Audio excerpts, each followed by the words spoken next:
যখন খবরটা আসে সঙ্গে সঙ্গেই তো হাসপাতালে আসি। যদিও এখানে এসে সুদীপবাবু সেই অবস্থায় নেই যে এখন এই বিষয়টা নিয়ে প্রকৃত ঘটনাটা জানা যায়।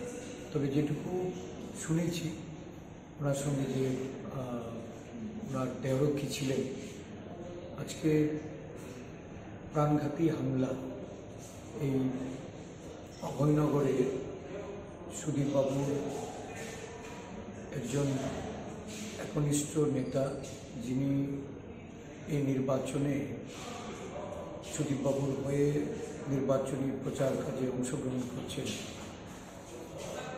ওনার বাড়িতে আক্রমণ হচ্ছে বা আক্রমণ করার উদ্দেশ্যে কিছু সংখ্যক লোকজন গেছে। যখন এই খবরটা সুদীপবাবুর কাছে আসে তখন সুদীপবাবু ওইখান থেকে ওই কর্মীর বাড়ির দিকে রওনা হয়। সেখানে গিয়ে দেখতে পান যে তথ্যমন্ত্রী সুশান্ত চৌধুরী এবং ৬ আগরতলা কেন্দ্রের বিজেপি দলের যিনি প্রার্থী ডক্টর অশোক সিনহা, দুজনেই সেখানে দাঁড়ানো। সুদীপবাবু সেখানে গিয়ে প্রথমেই সুশান্তবাবুকে দেখতে পেয়ে সুশান্ত চৌধুরীকে উনি এই বিষয়টা সম্পর্কে জানতে চেয়েছে এবং যতদূর জানলাম যে সুশান্তবাবু উনি বলছিলেন যে আমি আছি, আমি বিষয়টা দেখছি। তৎক্ষণাৎ পেছন থেকে কিছু ঢিল আসতে শুরু করল, মানে কোনো কিছু বুঝে ওঠার আগেই ওনার উপর একটা বড় ধরনের ঢিল এসে ওনার মুখে, নাকে, চোখে, এই সমস্ত মুখমণ্ডলের মধ্যে এই ঢিলটা আছড়ে পড়ল এবং উনি সাথে সাথেই माटी আমরা একটু দেখো। अभी सुदीप दा का हालत थोड़ा सा ठीक है।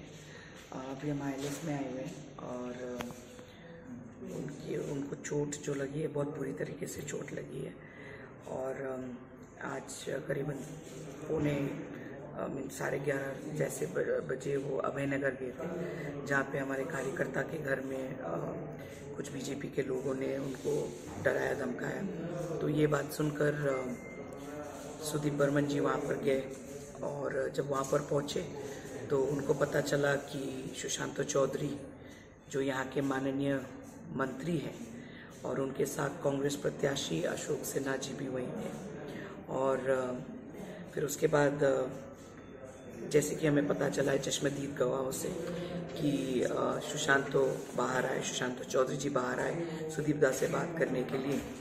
और तुरंत उसी के बाद उनके ऊपर पत्थरबारी हुई है, पत्थर नहीं बल्कि ईंट बारी हुई है।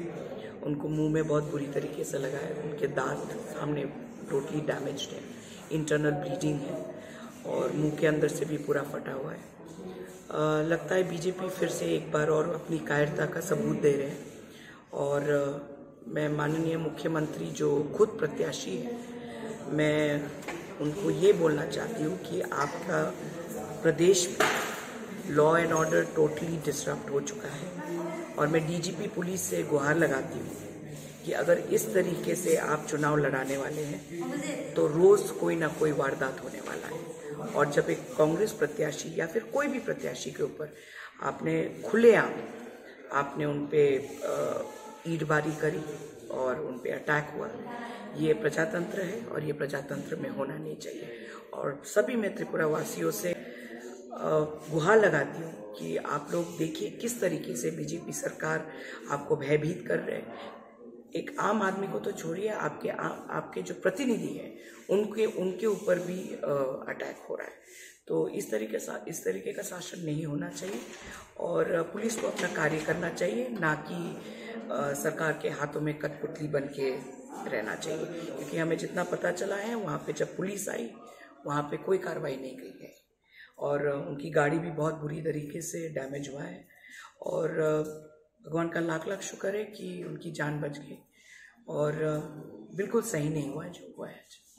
आपको क्या लगता है कि इस सिचुएशन में अगर चुनाव होगा अच्छी तरीके से लोग अपना मतदान कर सकेगा क्या इस चुनाव में? जितने लोगों से मैं मिली हूँ सब लोग यही बात बोलते हैं कि दीदी जेटा म्यूनिसिपल इलेक्शन हो एटा बार हो नहीं, यही पूछते, क्योंकि लोगों को पता है कि ये जो बीजेपी शासन है उनको डराती है, धमकाती है, उनके घरों में घुस के उनके जो प्रॉपर्टी है उसको ध्वंस करती है। और आज देखिए एक जनप्रतिनिधि के ऊपर उन्होंने अटैक किया है, तो ये बिल्कुल सही नहीं है।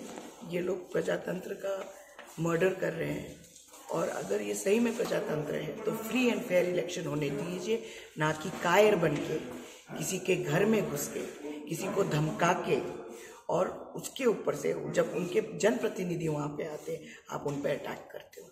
और मैं जो लोग वहाँ पे उपस्थित थे, सबसे शर्म की बात यह है कि सरकार की एक मिनिस्टर वहाँ पे उपस्थित थे और उनके सामने ये हुआ है, तो ये बहुत क्लियरली ये डिफाइन करता है कि वो भी इस अटैक में शामिल है।